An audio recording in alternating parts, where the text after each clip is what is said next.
You just drank that whole tub of water, didn't you? Get back. So we're not running, that much is for darn sure. Dante. Dante, quit all that running. Come on.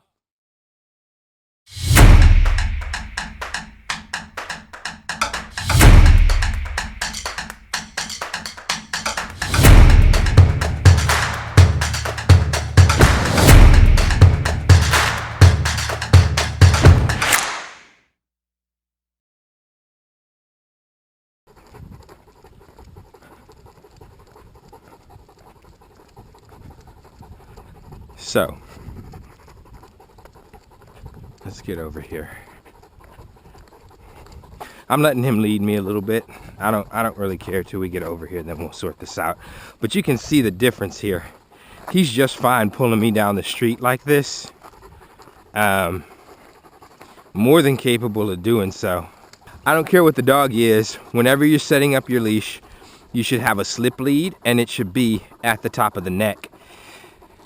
I know you've seen videos where dogs get into fights at a dog show. They pull their owner, their handler, down across the field or whatever. And you know, that's all sensational and great and all. And that really just has to do with leash placement. I don't care if it's a dog that's trying to pull you towards another dog, a dog that's trying to pull you towards an animal, pull you into traffic. It doesn't matter. I don't care if it's a dog that's coming at you to try to kill you. It doesn't matter what it is. If your leash is in the right spot, you'll be fine. If your leash is not in the right spot, you will not be fine. And I mean that very, very, very strictly, in the strictest sense. So what I mean by that is, when you put your leash up high, it should look like a show dog. Underneath the neck, you want to make sure there's no extra folds of skin in the way. Frame that jawbone, and then up at the top, you should feel a bone protrusion right here where the jaw muscles connect. You want your leash, your collar rather, to be pretty much touching that bone protrusion there, okay? From here, he cannot pull, and a 4-year-old could walk this dog. Now, when you're talking about the strength and the leverage point, this is a point of leverage.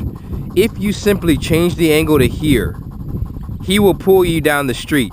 If you simply move this down a 1/2 inch to where you've got 2 finger spaces between this bone here and this leash point, again, he can pull my truck with a 1/2 inch down the neck. If we're talking about where the average person has it down here, you might as well have a weight pull harness on there, and you're gonna get trucked, okay? So, when it comes to setting up that leash and making sure that you're able to control your dog, set it up at the very, very top. And this is something that applies to any dog you're walking, but above all, if you're going to be working with Tosas, you need to know that it shouldn't take much to control the dog. He's not going anywhere without that, and you will feel a leverage point. As you get further and further up the neck, it's going to be slightly easier and slightly easier to control the dog until you get past that threshold where their neck curves at the very, very top. When you get to the tippy top of the neck, all you're doing is holding the weight of the dog's head. You're not holding the weight of the dog's body. You're not holding the force of their push. You're not holding their momentum back. All you're doing is the weight of the head. If I let him get too far ahead of me, you see what happens to the leash, how it works down his neck? And he's gonna start pulling. So when I pull and give my corrections, it's up. It's not backing down, it's up. Up and forward, up and away from whichever direction the distraction is. So distraction is that way, up and this way. Distraction is that way, up and that way, okay? And again, it doesn't matter if he's freaking out and trying to attack me. I can get this up high and he can't get to me. He's not gonna be able to get to me. It's gonna take a lot of strength for a dog of this size, and it's gonna feel probably at the start like you are not gonna be able to control the dog, but in actuality, you absolutely can. Just keep the leash placed properly. That's gonna be the key. If you have the leash placed properly, you'll be just fine. We're gonna walk over here to the shade on one of the far ends of the property. Pepper.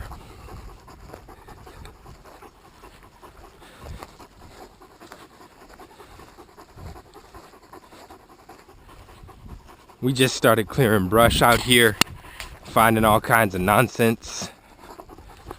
All kinds of nonsense. And now it's the height of the summer, so we can't really clear brush any further because we need to burn it. And I mean, y'all saw those cornfields that are all surrounding us, so y'all know why we can't be starting fires out here. That said, we do have our burn pile out over here. A couple of burn piles. Well, technically it's only one burn pile, but there's stuff that's over by it that's waiting to be burned. So you see he's able to pull again. You see that? So again, and this little leash and this little collar is not gonna stop this dog. If he wants to pull, he will truck me clear across this field. But if I set it up properly, up top, underneath, and again, make sure you don't just get caught on folds of skin down there. Make sure you actually get past the skin, pull it through, get past the skin, and frame the jawline. You see that? I don't know if y'all can see that, but frame that jawline there. And when you do so, make sure you have it up top high. And again, you don't need loads and loads of leash for the dog to walk 10 feet in front of you. They don't need that. What you need is just enough to go from your hand to their neck. And as you can see here, that's not a lot. Like, I don't know if y'all can see that, but that's not a lot at all.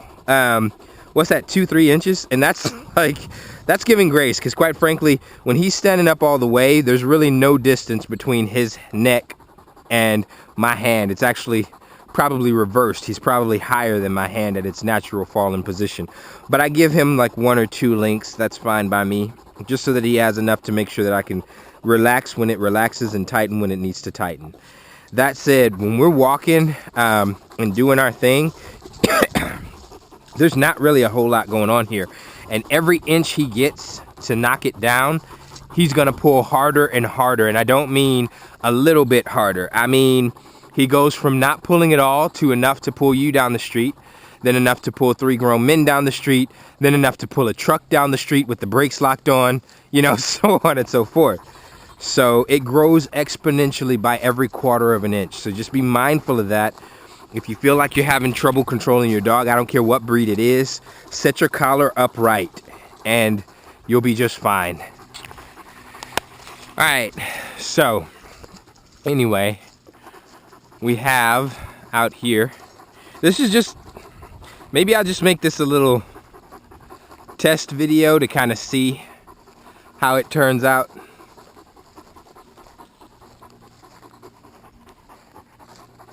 But anyway, this is our burn pile over here, and back over there, I don't know if y'all can see that, back over there is the one of the stockpiles of things we need to burn, but I don't think we're going to be setting up a burn spot there. Let me burning out here. We got a whole lot of old wood from stuff that people cut down out here before we got here. That's just sitting out here, and we're going to need to burn it up too before we can really get to work out here. And then, of course, the last big storm that passed through, this tree fell down because, of course, and fell on our neighbor's fence, so we need to get it cut down. But we can literally do nothing right now because of how, I don't think you guys grasp how hot it is out here. So we might have to postpone a few of our video projects until the fall gets here and it starts to cool down a bit. That said, it is starting to get cool in the mornings, where you can start to feel the fall in the mornings. I think we got down to like 78 this morning before the sun rose, so that's good. I know some of you are probably kind of astonished that that's our good here, but again, that's a good 30 to nearly 40 degrees lower than where we're at midday. So dogs can overheat just standing in that heat. And I don't know if you've noticed, but these dogs are panting and we haven't done anything but walk, and mostly in the shade at that. So Anyway, when it comes to it, I think we're just gonna make some chatting videos. Unfortunately, we'll try to put together some films of dogs doing different things. Dante and Yoshi are currently undergoing target training, stuff like that. We're starting to get them ship shape. They are definitely getting into great physical shape, but again, we've really slowed down because of the heat this summer. But as the fall comes back together, we're gonna start putting together more videos for you guys. We're gonna start putting together more information, more videos, more fun stuff. Hopefully it'll all come together. And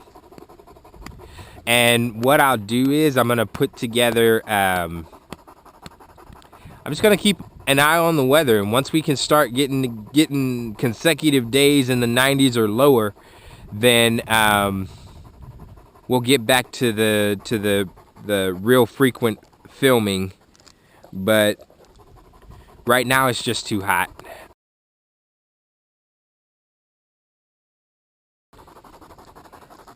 If you set him up properly. Hey man, I give you a smooch, but you're covered in drool, baby boy. Dante. Hey man. Hey man. Hey man. Yeah, I know you're hot, bro. I know you're hot. Come on. So he's not able to pull like this.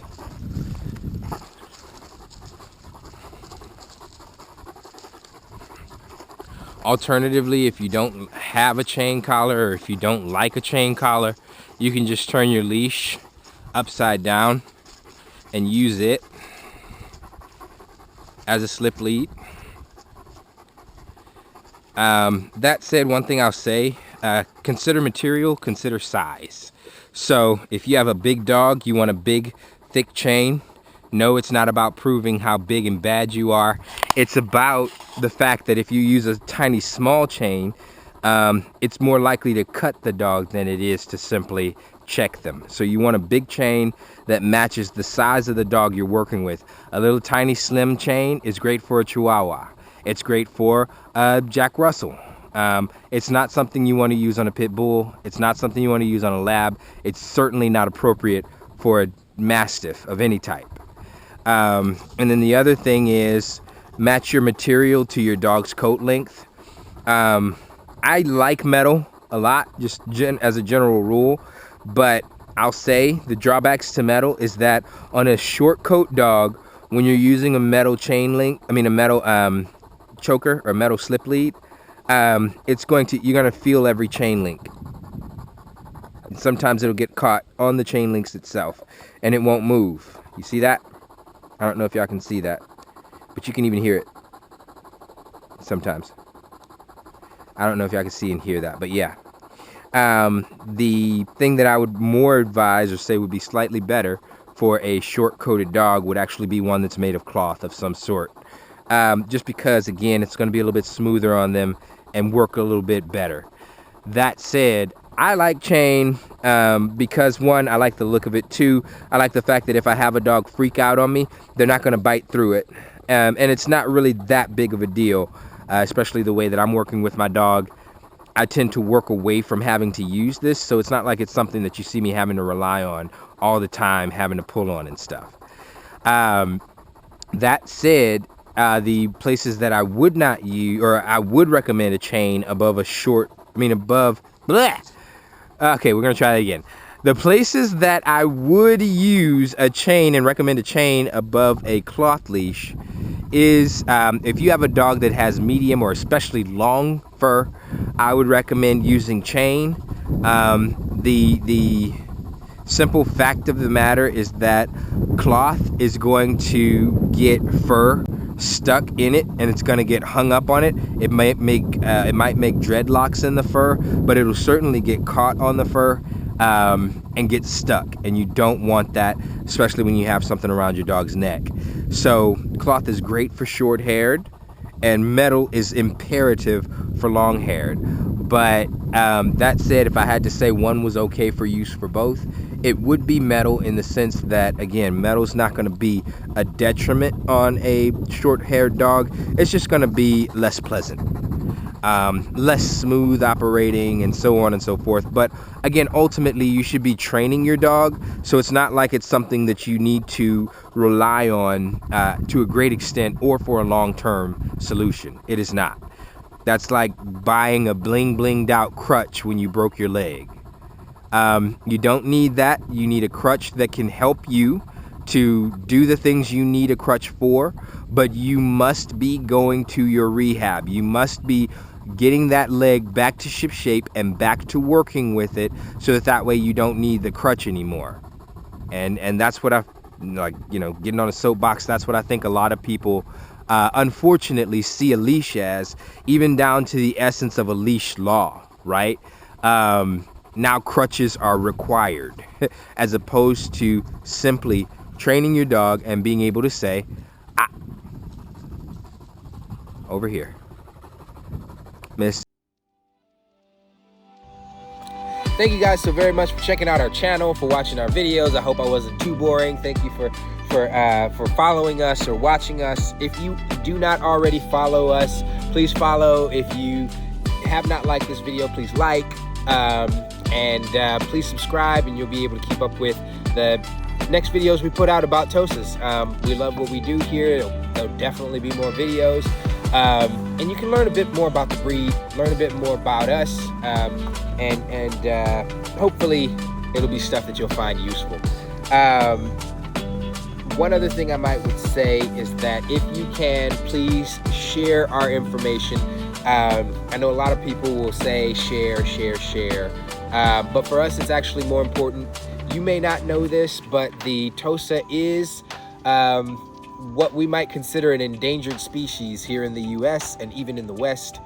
I would say the place that the place that the Tosa is right now is not unlike the place where the pit bull was in the mid-50s throughout the 70s, in that they no longer are used for their original purpose here in the US. Thank God.